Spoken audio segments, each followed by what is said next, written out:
It's just one of those things that I hope that my kids or my future wife will have that grace with me, so I don't come in with that preconceived notion of judging anybody or what my dad has been through, because I don't know what he was going through. I wasn't there. That's a dope mindset, because the older I get, I'm tested daily, Kweku. Yeah. I ain't gonna lie, I'm tested daily. Yeah.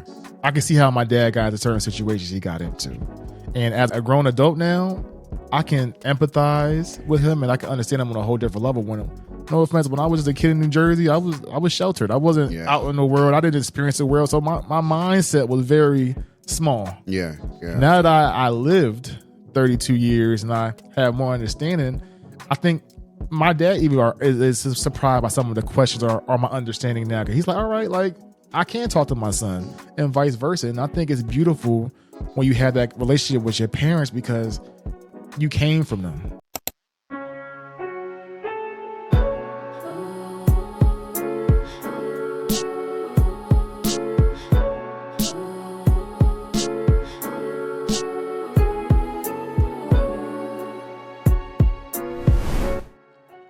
What's good, family? It's your boy, TravTheRealist, and it's episode number 7 of If You Don't Mind Me Asking.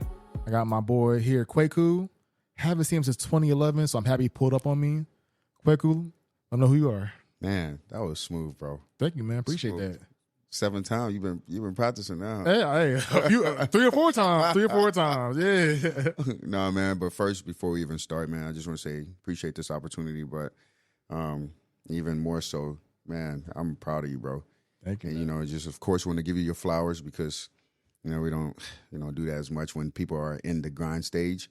They do it when they've reached the pinnacle. But hopefully from 7 to 700, we just keep grinding, we keep making things happen. But yeah, man, I definitely appreciate you and kudos to this, bro. It's only gonna get better, bro. I see the grind, I see the hustle, I see the mindset, and I love it. But my name is Kweku. I was born in Ghana, Africa, and moved to Chicago when I was 10 years old.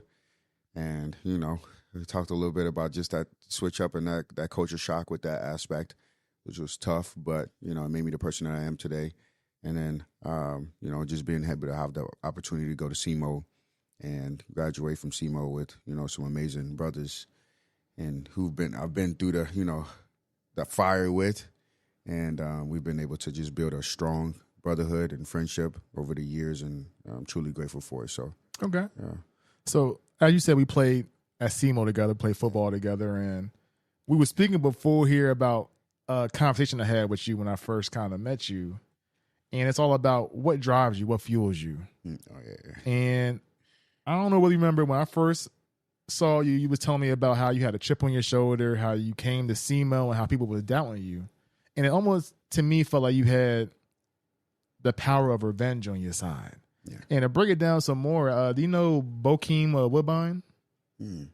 So he's a famous black actor, and you probably seen him in I'm killing it already. The movie's in, but y'all see it later on. But he's a really big actor, and they was asking him on the Breakfast Club, like what fueled him, and he was like, vengeance.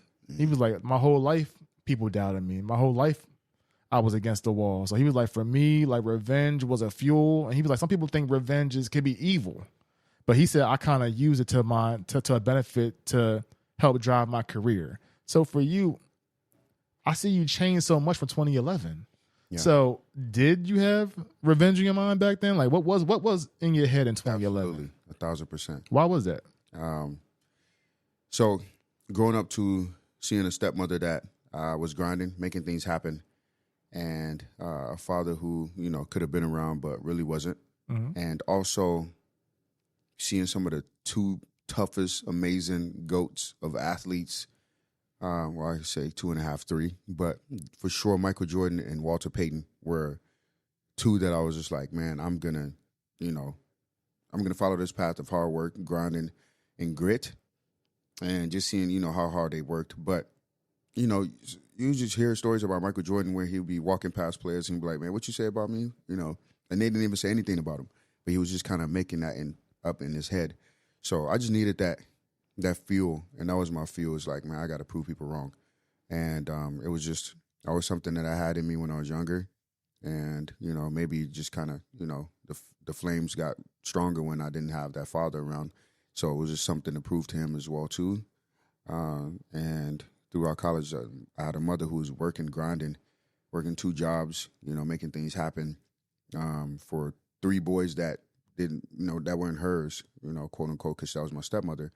Even though I hate calling my stepmother because the things and the sacrifices that woman made for us, there was no step up. That was real thing. Yeah, that was my mother. So it was just one of those things that seeing that every day just kind of adds that fuel. And then she told me, she was like, you can't play sports unless if you have at least a 3.5 GPA and you don't miss a day of school. So I took it to heart, and I was the only person to stand up in my graduation, 4 years of perfect attendance. So I didn't miss school. Now I wasn't that far away from school, but that immigrant mindset is like, I'm not missing school. Like, there's an opportunity for me to learn, do something, and also be able to play sports, and that's all I got to do. Man, say less. I'm not missing. So, and while I'm there, all you got to do is raise your hand up 1 or 2 times, which a coach used to say that. He said, you raise up your hand 1 or 2 times, and if it's not something dumb like I got to go to the bathroom, you're going to get at least a C. So I put in more effort in that and, ended up getting, like 3.6, 3.7 GPA. And just carried that all through college. But that's where that grit and that mindset came from. Is that excellence expected all throughout Ghana? Nah. Oh, for real? Okay. Nah. Mostly. Okay. Mostly. Because a lot of people, you'll see pregnant women at the market with baskets on their head, walking around. When I went back, it was so humbling because I just went to this lady, she was like 70 years old with a basket on her head, just, So I just gave her $100, which she just broke down, started crying because $100 is a lot there. So this is one of those things that, yes, mostly, but, we have some people that are lazy as well, too, and still have that victim mindset, but not as much. The reason I had that question because when I was in high school, I was taking French. My teacher was from Haiti, Dr. DeReese. Shout out to you, man. I hope you still around. But half my class was pretty much Haitian. So they know the Creole, they know how to talk. So pretty much they kind of finesse in the class. But they're in the States with us, so they're kind of like playing around with the American kids. And I remember one time Dr. DeReese just cursed these kids out in Creole. Like he wasn't talking to us. He was talking to them. And I was just like, what did he say? He was saying that we're wasting our opportunity, that our family will look down upon us. And I was like, dang, like, oh, so this is real out there. Like they really hold y'all to a standard where it's like, if y'all have this opportunity, you got to make the most of it. Yeah.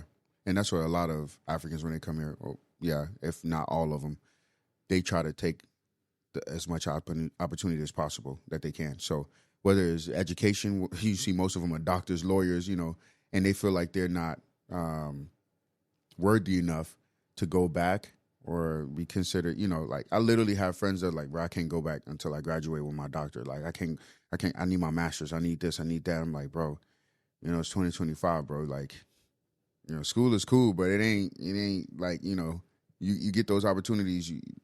Those are back in the day opportunities. Like you got to create something now if you really want to make something yourself. Unless if you're going as a doctor or, a lawyer and stuff like that, then that makes sense. But if you're just going for general ed just to try to say you did it, I don't think that college is going to be, is becoming more and more extinct, especially for men. Mm-hmm. So, yeah, we got to go out there and grind and make things happen and build businesses and create something.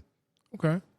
So going off of that, going back to your origin with your mother, I know she was a really big part in your life. Yeah. But you said she passed away in 2023. How did that affect you? Yeah, man, that was... I laugh and keep from crying, but that was tough, man. That was probably one of the toughest things that I've dealt with. Because that woman, her sacrifice, and the reason why I left was because I was grinding to make it happen for her. It was just one of those things that I was like, nah, I'm gonna make sure. All she wanted was a house in Ghana, and we have the structure and everything built, which was actually my house. So I was building a house for her. It's 8 bedrooms, 8 bathrooms. So it's like you having up, mm-hmm. for her to be able to stay in it. That's how she wanted it done. So we were kind of like 80% of the way done, and then she passed away. So it was tough, man. It was tough. That's all I could say. So at the end, do you think she was happy? You think that she felt accomplished? Yeah, man. I wouldn't say happy, man. I think happy is very fleeting. I think happy is on and off. I think what we brought her was joy because the thing was the purpose was accomplished. And I know we're talking about your mother as well too, and you know, it's just one of those things that if we're able to bring our parents joy, like true joy, because you get joy from your purpose, you get joy from God, you get joy from something that's so much bigger than happiness. Happiness is here today, gone tomorrow. So I try not to base my life and other people's lives off of being happy, but so much more off the joy, that we get that's so much deeper inside of us. And, I think she was joyful. I think she was grateful to be able to see her kids go to college and, graduate. And my brothers are doing great things now. And so is my stepsister. So, yeah, man, I get a little choked up talking about Mom's Dukes, a little, therapy session. But I don't know about your mom, but like my mom passed away, and it was kind of hard at the end because she had dementia. She fell, and when she fell, she started to get a sepsis, which is like where your blood starts going all off wire and things like that. And she didn't really leave how I wanted her to leave. I wanted her to leave peaceful, but my sister told me that when the day she passed away and when she held my mom in her hand, she was like, that's the first time she ever saw my mom have peace on her face. And when she told me that, I was just like, wow, like, was my mom ever happy? And let me rephrase the question. I always questioned what she found happiness in. And I felt like she did find joy in giving to her kids and giving to others. But as a son, I always wanted her to receive that same love back. And sometimes when you see people not being treated how they should be treated, it kind of affects you in a way. And at a certain point, I started getting a little selfish myself. But when she passed away and when I see the people she affected and when they came and told me like, hey, the reason me and my son are still connected. She gave me money when I didn't have money for this. I started realizing like there's so much more in life than just happiness. Like you said, joy. Yeah. And when you said joy, it brought a whole new aspect to my life where it was just like, wow, like my mom was happy in her purpose. I might not understand the full purpose, but I truly think she was happy. And we was getting a little bit deeper with that is my sister, like 2 months before my mom passed away, my sister texted me. She was like, hey, I want you to come out here and see Mom. I think it's about to get bad. Booked the flight, flew right out there. When I seen her, I just broke down because I don't know about you, but I wanted to leave home because I wanted to be a man she could be proud of. I didn't want her to have to buy me things anymore. I remember it was a summer I came home and she wanted to buy me a hoodie. And I was just like, nah, Mom. And she really broke down. She was like, yo, can I just do something for you? I couldn't understand it, but she needed she wanted to do something for her son. Yeah. And the older I got, and when I seen her in a hospital bed, I was just like, Mom, I'm just so sorry that I moved away for 8 years. I just wanted just to be somebody that you could be proud of. And my mom, throughout dementia, throughout all of her haziness, she snapped out of it. And she was just like, what are you talking about? Like, I love you. Wow. And when she told me that, it kind of made me think I was being so childish. Like sometimes it just take comforting word for somebody you love to be like, nah, things is okay. Like it's not all that. And it took for other people to tell me, be like, yo, your mom was so proud of you. She was so happy that you left and did it your own way. Sometimes you want to hear from that person, but sometimes action speaks louder than words. My mom always was action based. So to me, I think it's very powerful when you see somebody who was going hard for you, especially a woman.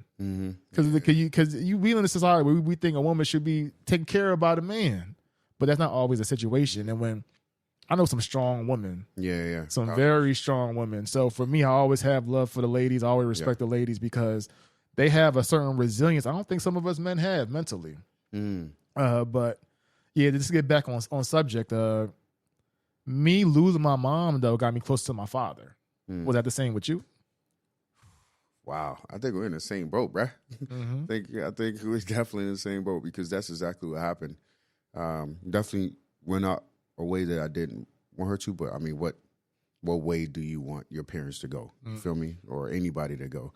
But it was just abrupt, and it was just COVID vaccines, and we're talking, we get into all of that conspiracy stuff, but yeah, it did. It definitely did get me back close to my father. We were already starting to develop that relationship towards, probably like, I would say 5-6 years ago. Me and my dad, like, I reached out to him like, hey man, like I'm not mad at you, like, bro, let's connect. Like, this is childish type stuff, so he was cool. My dad is cool. My dad is dope. Like I can say that. You feel me? Do you think he got cool because you became a man, or because he also kind of felt like, all right, I did care about this woman and she passed away, so I'm gonna get close to my son? Nah. It wasn't that. He was always trying to get cool. I was the one that was kind of like blocking it off because he wasn't there with us when we were younger. Mm-hmm. Kind of like you weren't there shooting, shooting in the gym. Mm-hmm. So I was like, he tried to reach out. He'd do some stuff like, hey, son, blah, blah, hey, what's up? But I was like, bro, I really had to like allow God to take that, because I was like, no, I'm holding on to it. Like, God, you could work on anything else, but I'm holding on to this anger because this way, blah, blah, blah, blah. I'm like, come on, bro. Like, I've done worse to God. You feel me? So it's like, so I let him take that. And then after he took it, man, we got so close. And, that's the thing. It's like, man, you let God work in areas that you don't want him to, bro, you get so much joy from it. So much peace. That word is what I appreciated more. When you get older, bro, you appreciate peace more than anything, bro. Yeah. You can't pay for that. Bro, yeah.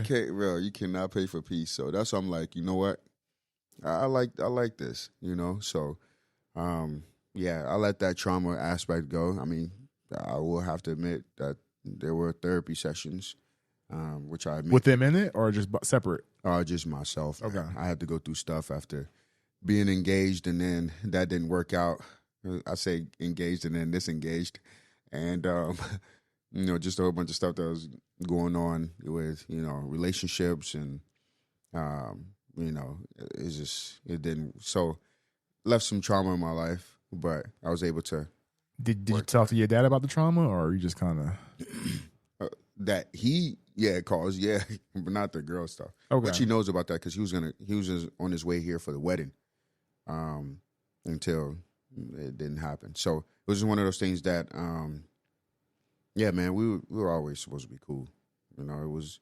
I'll have to ask the same about you. Like, what was the situation like with your dad? Are you guys cool now, or is it one of those things that you still working on it? The funny thing is, me and my dad was always cool, but it was almost like an authority figure to me, and I felt like I was just a son. I never really thought like, hey, this is my friend.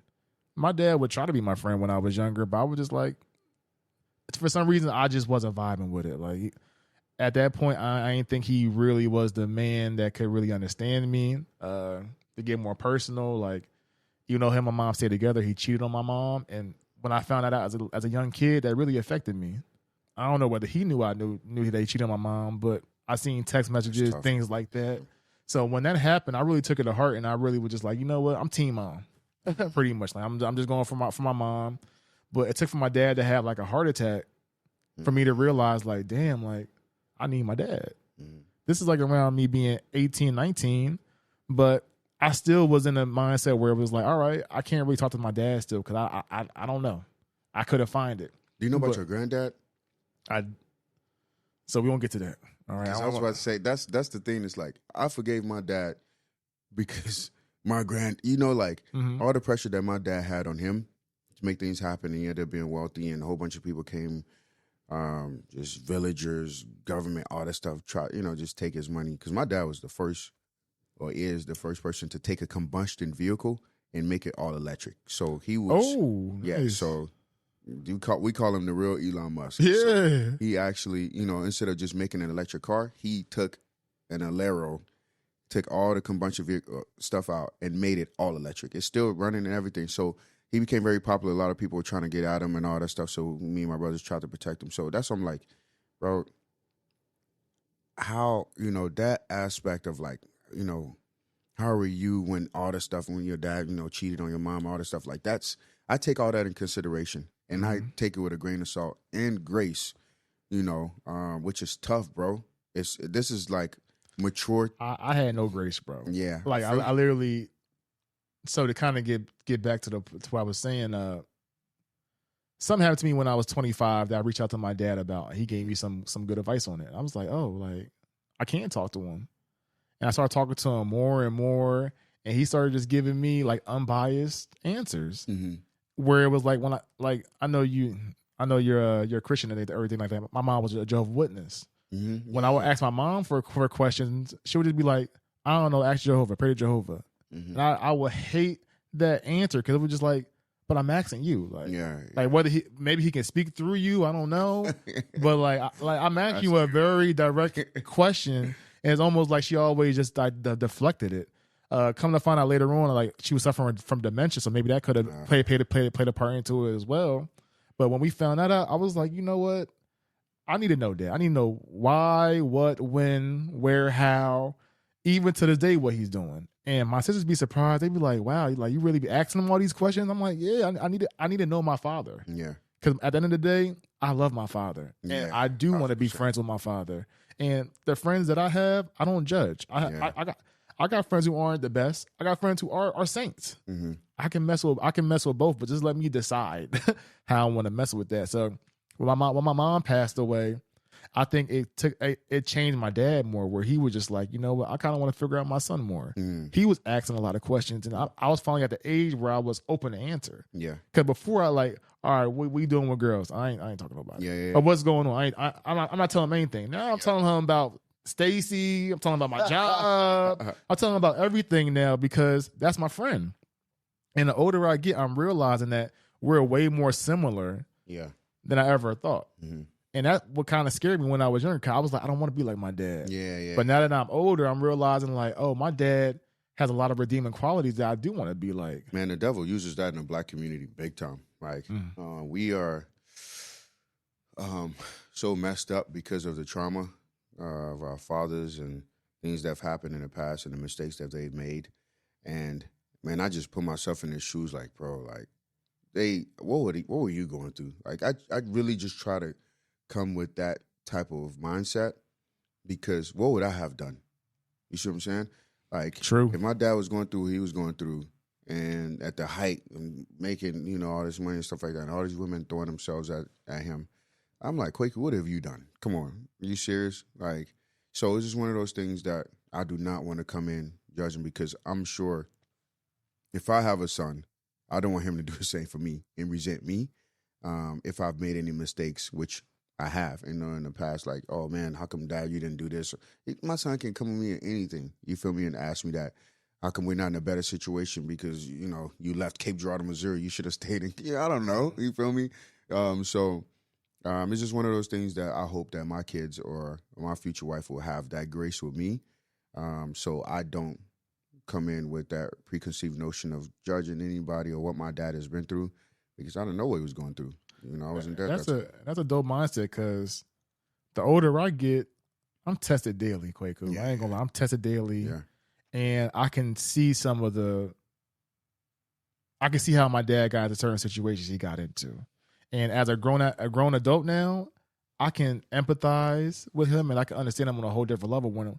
No offense, when I was just a kid in New Jersey, I was sheltered. I wasn't out in the world. I didn't experience the world, so my mindset was very small. Yeah. Now that I lived 32 years and I have more understanding, I think my dad even is surprised by some of the questions or my understanding now. Cause he's like, all right, like I can talk to my son and vice versa. And I think it's beautiful when you have that relationship with your parents because you came from them. Yeah. You know what I'm saying? And at the end of the day, like you say, God said, you honor your father and your mother, your days will be long. And I believe that. 1,000%.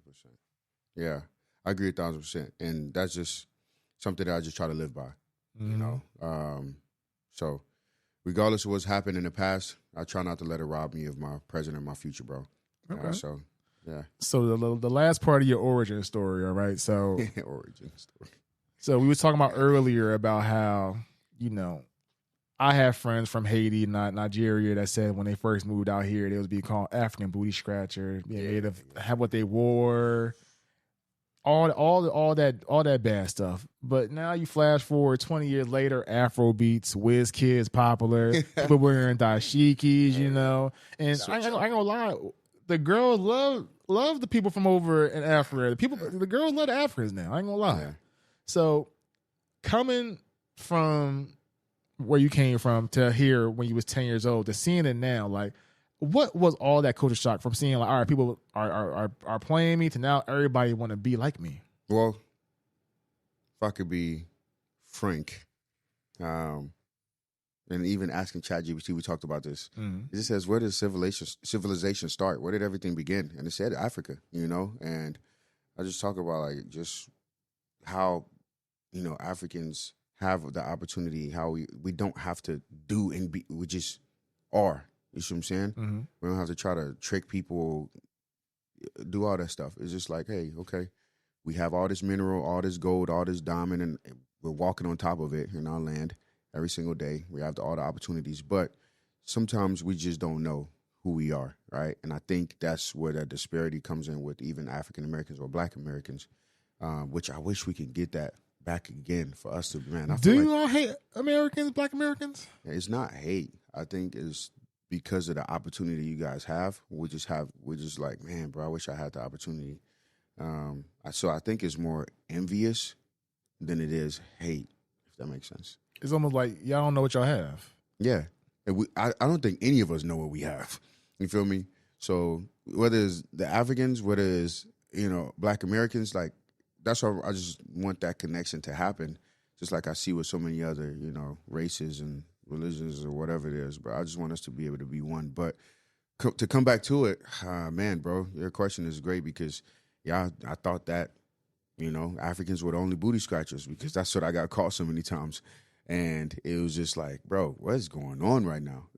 But it's just one of those things that even though, like, the Black culture is so dope, that it's so whack at the same time because we're killing each other, you know, We're very negative. And quick sidebar before I go on this. You know what's been bothering me? How Black people are, how we treat our own sometimes, especially in Americans. And a clear example was this whole Clarissa Shields thing. Every time I go online, I'm seeing nothing but Black women talk about how this girl don't look attractive. She look rough, tough, X, Y, and Z. Clarissa Shields, she's the top boxer, the top woman boxer in the world. She's like the GOAT. Damn. Do you know? Well, not this. This sounds bad, but you know a Papoose girl. Yeah. So his new girl now.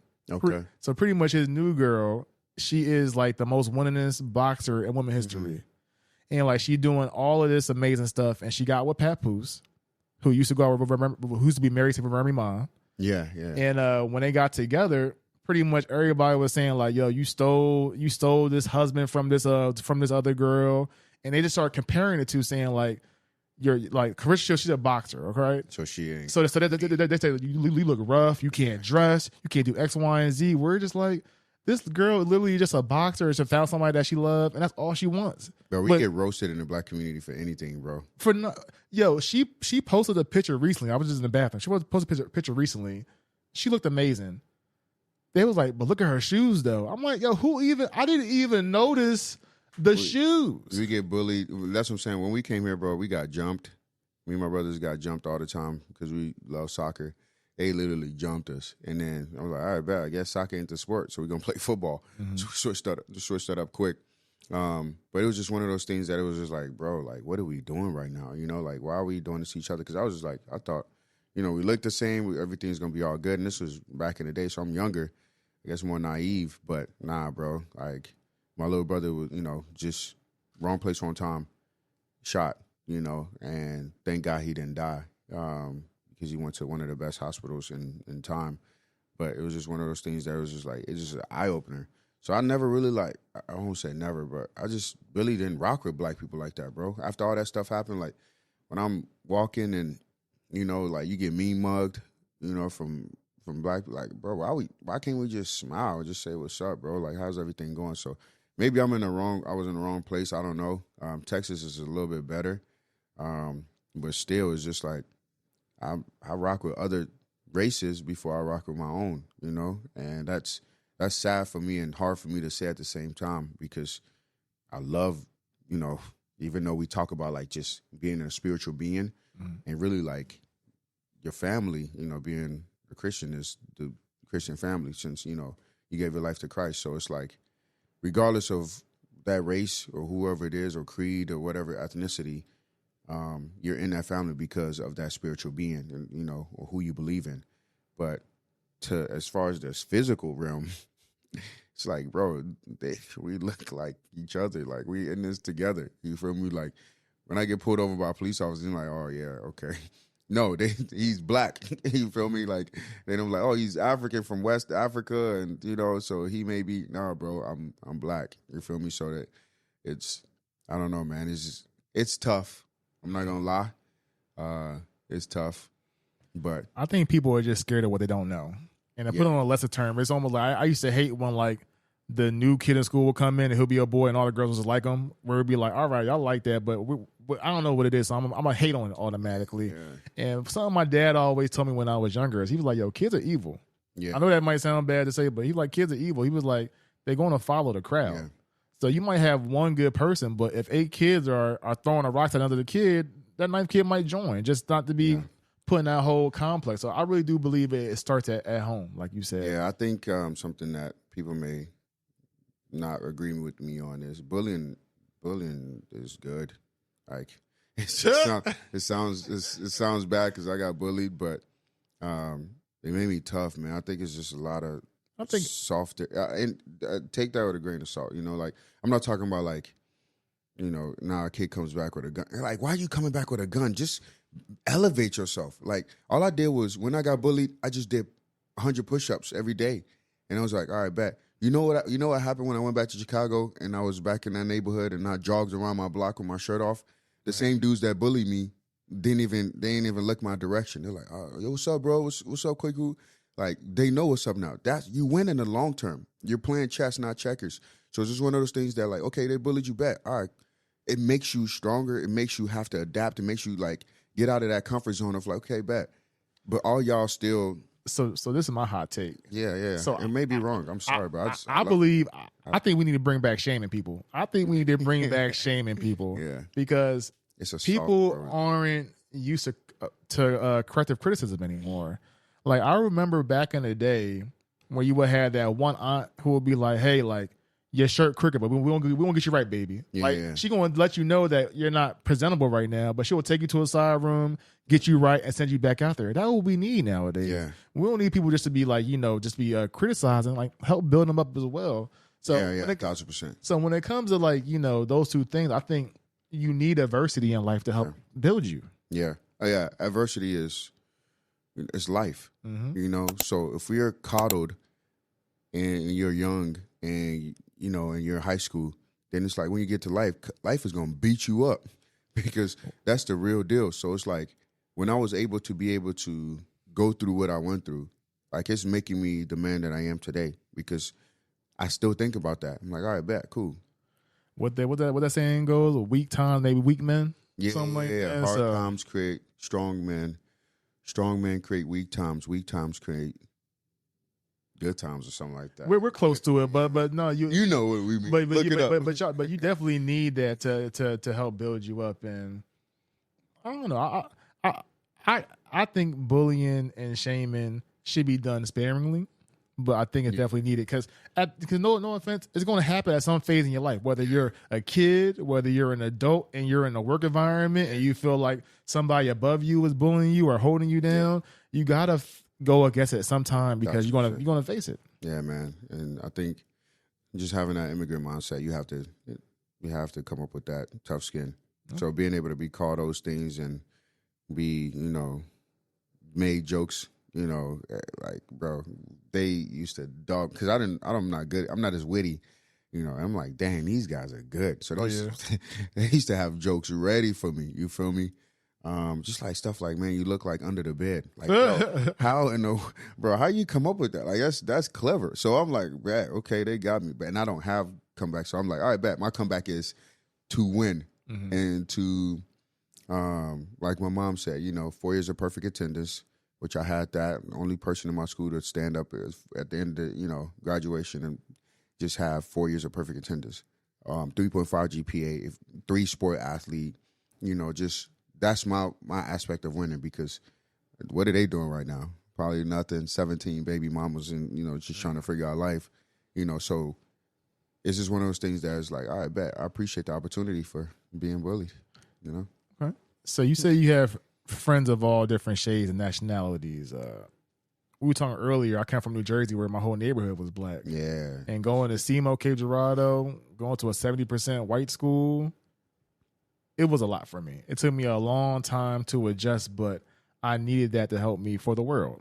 Because you can't just, I learned, at least in hotels, I gotta be able to speak Spanish a little bit, branch out that way. I gotta be able to understand, hey, like what some of my white counterparts might be into. I have to broaden my horizon a lot. So was it an easy adjustment, or when did you know, like, all right, I gotta kind of branch out? Yeah. I never really fit in to anyone, to be honest with you. Like, I was that kid that wasn't, I looked black, but I wasn't really black. Like, they used to call me like, oh, man, you think you too good for us, educated, Here we go. good crazy. grades, yeah, all of that stuff. So I'm like, yeah, you're right. I am.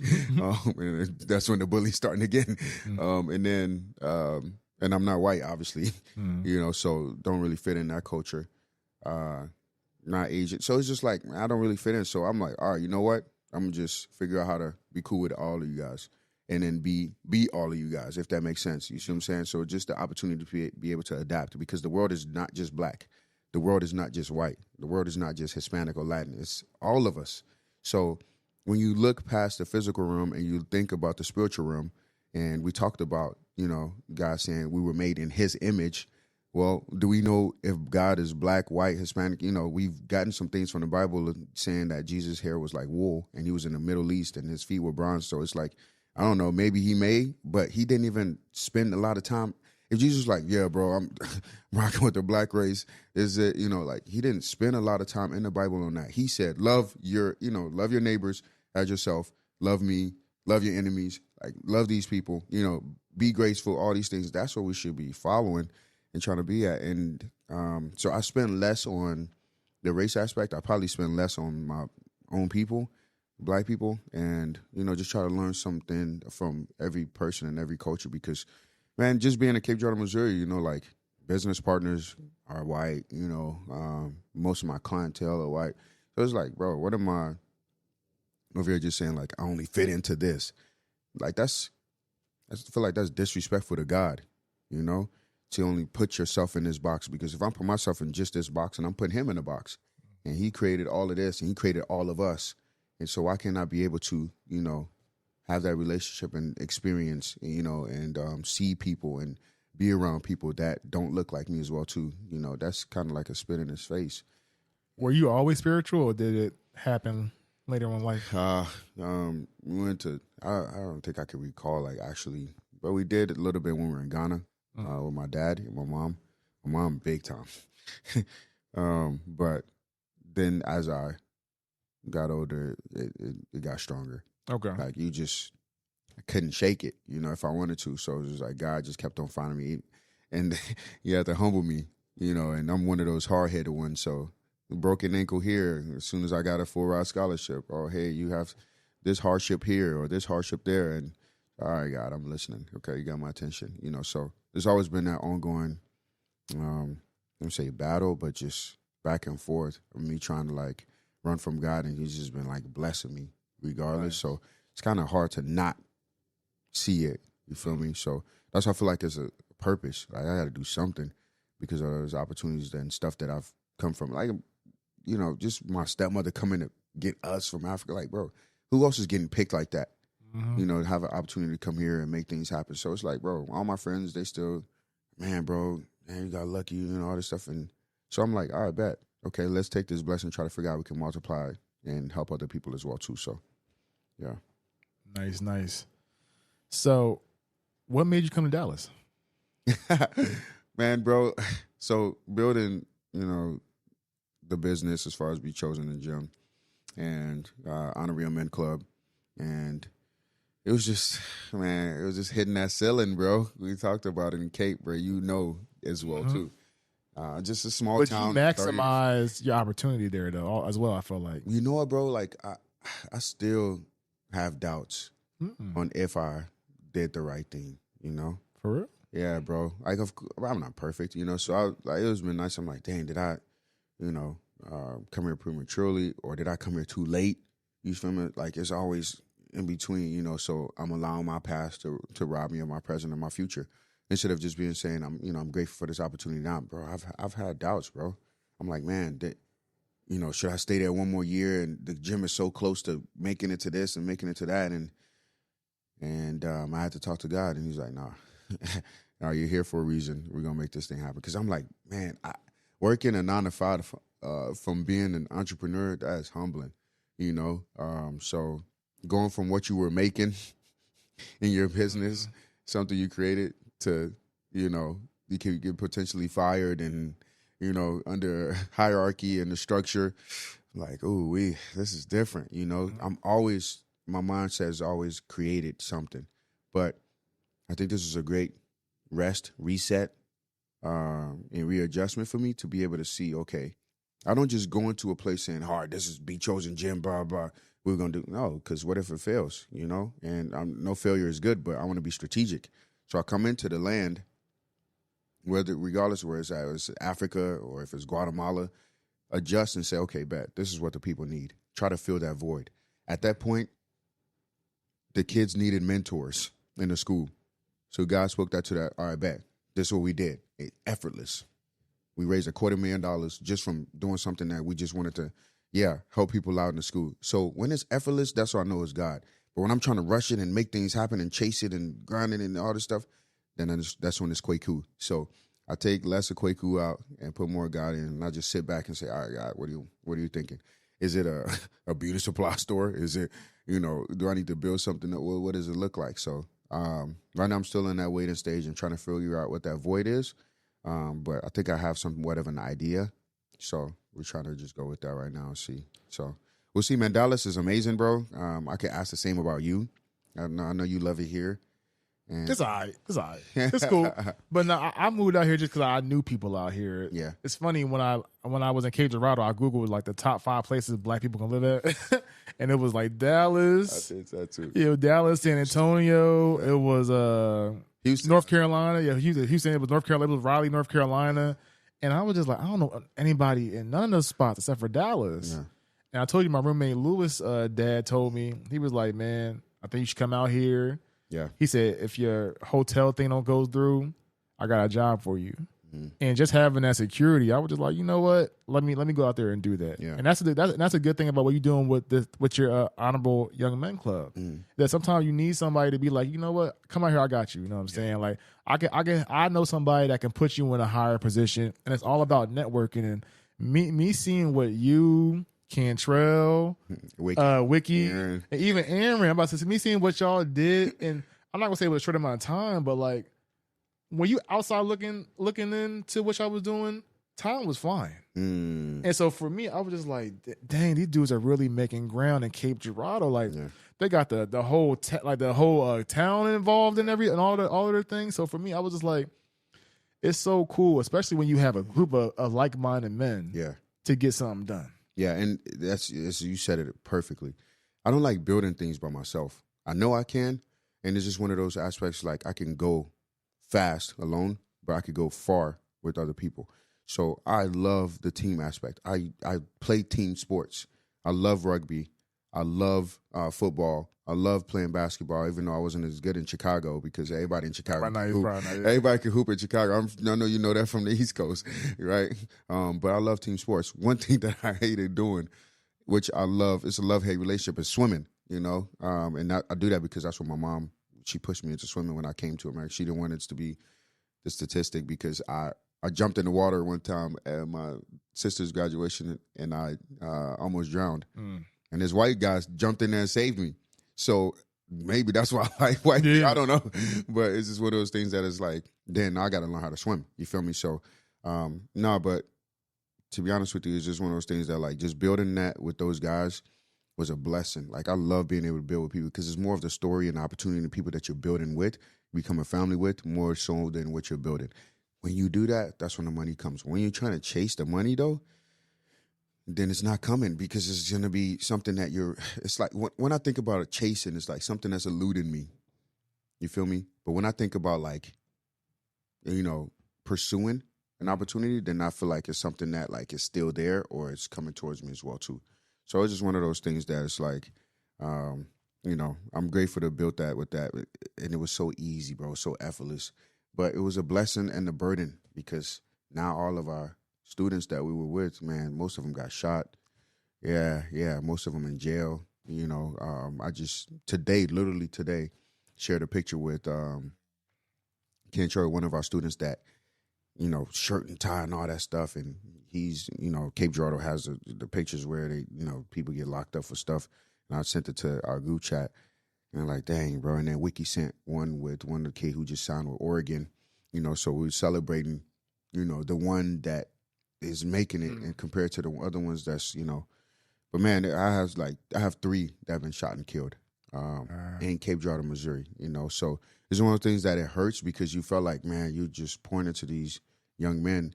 You know what potential that they had. These kids were tying ties better than me because of the things that we were doing and how we were helping them shape their minds, the mission and the vision and the core values that we instilled in them. And then because of the pride and the ego of the school not allowing us to grow this program, now kids are just haywire. So I saw something crazy the other day.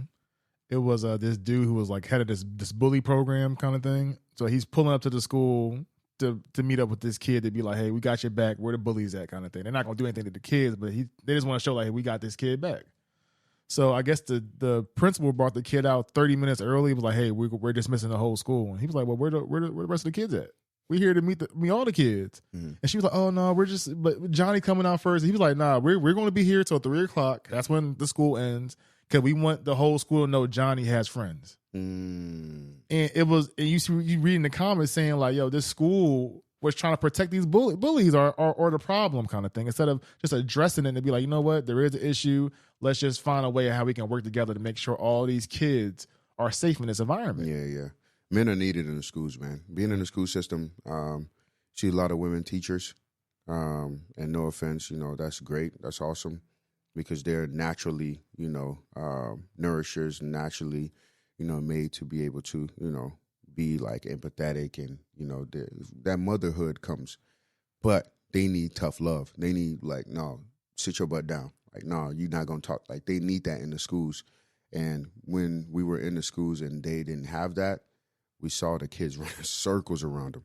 But when we came in, just the male authoritative system of just being that part. I mean, Aaron is 6'8", and all of us were, big. We're not built. We're not like, skinny guys. So they see us as like, oh, nah, man, my mentors, they got muscles. They play football. They did this. They did that. And then we brought other football players and other athletes in there as well, too. Like, it just showed that respect because, first of all, it's just that reverence. When you see a man, you're just like, okay, bet. At some point in your mind, you don't care how tough you are. My dad, I'm big and swoller than my dad, but I still revere him. You feel me? Like, my dad can yell at me and I'll be still like, oh, shoot. You feel me? So it's just one of those things that I'll still be scared to curse around my dad. I'd be like, all right. Yeah, I don't curse around my dad either. So it's just one of those things that's like, it comes from God, that reverence, that healthy fear that we're supposed to have. Not negative fear, but the healthy fear, like, oh, yo, shoot, this still my father. Like, I got to start, But we can still be able to go to them with our problems. That's what we made for the kids. Bro, our room was like this. We had no desk. No desk of sight, bro. We told them to create your room. How do you want your room to be created? They were like, oh, man, we want a LeBron James poster. We ordered it. Oh, man, we want a Martin Luther King, Malcolm X, Steph Curry. So our room was that. It was couches with chairs. They came and they just talked to us. And they had to have their shirt and tie in to be a part of the program. And if they didn't get their shirt and tie from the locker room, from the lockers in order to come in, bro, you're right, man. Now thinking about it, I'm like, dang, that was so dope what we created. So you said, why Dallas? Well, the goal is to try to figure out how we could do the same here. Nice. So. Nice. Okay. So what was your richest experience? In life? In life so far, yeah. I feel like you well-traveled. You've been to different countries. You've done a lot of different things. So what has been, I'll give you 2. What's your 2 richest experiences so far? Man, I was about to say, bro, I'm all over the place. I would say one is being able to go on mission trips and see places like Guatemala, Belize, South Africa. And and being able to see that, it's like very humbling. Ecuador, and it just puts life in perspective, even for me as an immigrant, to be able to be like, okay, bad, bro, like I'm sleeping on the floor right now, because we're still, like I'm like, all right, bad, bro, you ain't made it yet, you ain't arrived. So just that humbling state of like, okay, bad. It's that immigrant mindset that I still have because I just moved here. So I'm like, bro, you don't deserve that yet. Like, go get it, go earn it, go make something happen, go build something, go create. And it's just that constant reminder that I think about those kids in Ecuador. I think about the little girls in Guatemala that are raped and sex trafficked and all this stuff at 9, 10, 11, 12 years old that I had the opportunity to witness and be around and, and see their smiles when you come around because you're this safe man that they could be around and not somebody who's going to try to take advantage of them. So those things, really, really sit near and dear in my heart. Being in South Africa and this girl who we're playing, double Dutch with and stuff like that, which is, things that we do here in America is just that culture. Mm-hmm. Our culture is so dope, but so whack at the same time, like I said, but we're double Dutching there and, just playing with that girl. And then a nurse comes to me and says, hey, that girl was raped the night before because a man, in Africa or in that part of Africa, they think that if you have HIV and you have sex with a virgin, your HIV is cleansed and goes away. So that girl was just raped by a grown man, so that put life in perspective. So whatever you're going through and, you feel like it's the worst of the worst, man, I'm telling you somebody has it worse. So that allows me to have gratitude and to know that, like, man, it's not all bad because I don't have a Ferrari. Yeah. You feel me? So. Okay. Yeah, but that's, you said two, but I would definitely have to say that's the one that definitely sticks with me each and every day. That's my perspective. So, yeah, man. That's a good one. So out of all the places you've been to, who has the most beautiful woman? If you had to say. Oh, man. It's a place. So I was on Ethiopian Airlines. Okay. And my goodness. They fine. Yeah, like, I said it was like Moses or something. Had his lineage because he saw how beautiful those women were in East Africa. But I would have to say, I have never been like out the airport in East Africa, but if the airport got it outside, it wasn't even the airport. We never got out of the plane. Oh, man. It was the flight attendants. Wow. They were all beautiful, natural, beautiful. So, yeah, bro. I would say Ethiopian Airlines. Okay. Gotcha. Ethiopian Airlines. Shout out to Ethiopian Airlines. All right. So my last question is, like, do you want kids? Yeah, for sure. For sure. How many? Man, at least 3.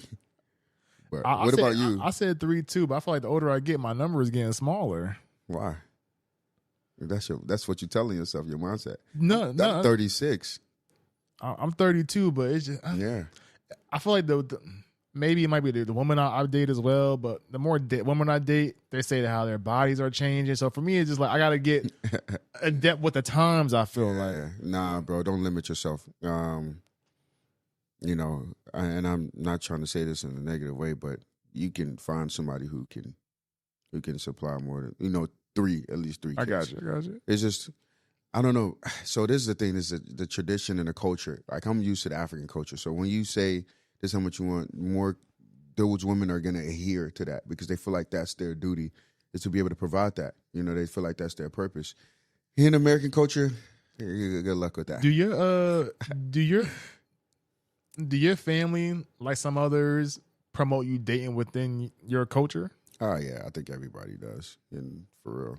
I don't know. Because I have I have my boy Taha. Like, he just had an arranged marriage like 2 years ago, but he was happy for it. Like, his mom picked the person for him and everything. Yeah. And I see in different cultures, they want to kind of like keep it in house. Yeah. So I don't know. Like, do your family kind of put that pressure on you? Yeah, they. I don't say it's pressure, but like we said, we're wealthy. But one story is me going back home. My mom was like, hey, she's in London, and she's like, hey, I have this girl, blah, blah, blah. You grew up with her brother. I just get there. She's there with her brother and her dad. They're outside. I'm coming from downstairs. I'm like, hey, how you guys doing, blah, blah. She's beautiful. And they're like, oh, go. Her dad says, oh, go upstairs with him. Go get to know each other more. And they're still outside. Like, so I'm walking upstairs with this girl, like, all right, cool. And we sat on the couch. She was so, like, traditional and so feminine.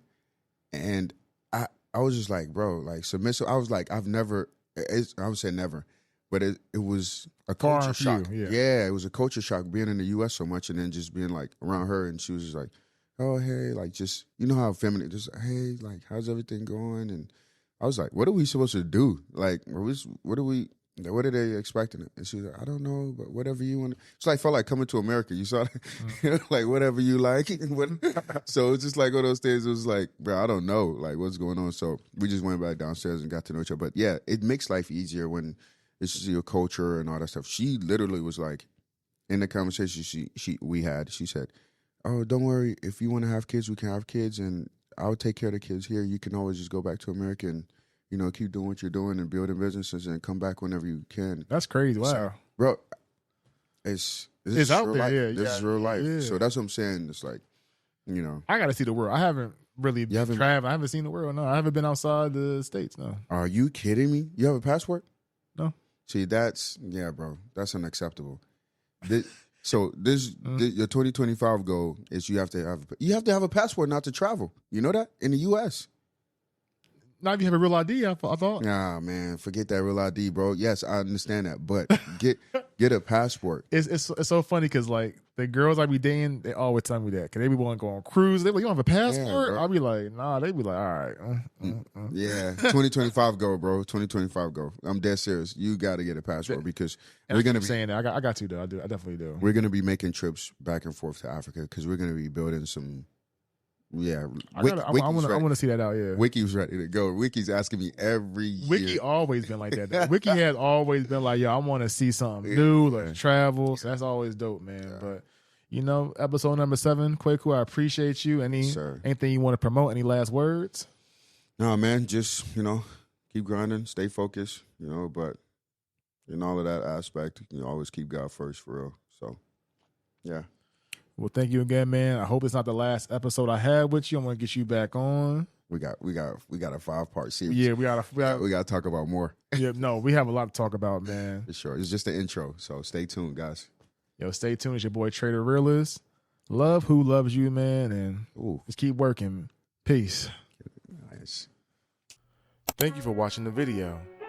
If you like what you saw, please subscribe, like, comment, and share. We have similar videos above. For exclusive content, please follow our Patreon, which is patreon.com/BearviewMedia. See you next time. Peace.